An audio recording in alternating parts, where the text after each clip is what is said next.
Laitue romaine. Laitue romaine issue de culture classique. Feuilles.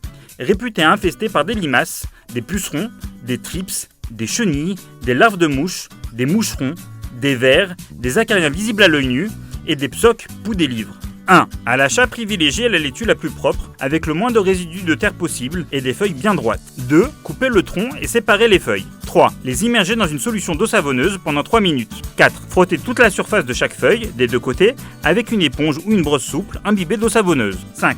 Rincez abondamment la surface de chacun des côtés des feuilles sous le jet du robinet, en prêtant attention à ce que le jet atteigne tous les replis de la feuille. 6. Égouttez les feuilles.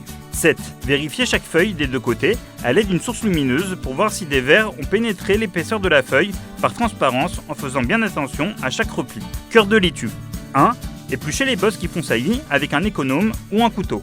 2. Coupez le cœur dans la longueur et vérifiez l'absence de tunnel qui aurait pu être creusé par des vers en passant par les racines de la laitue.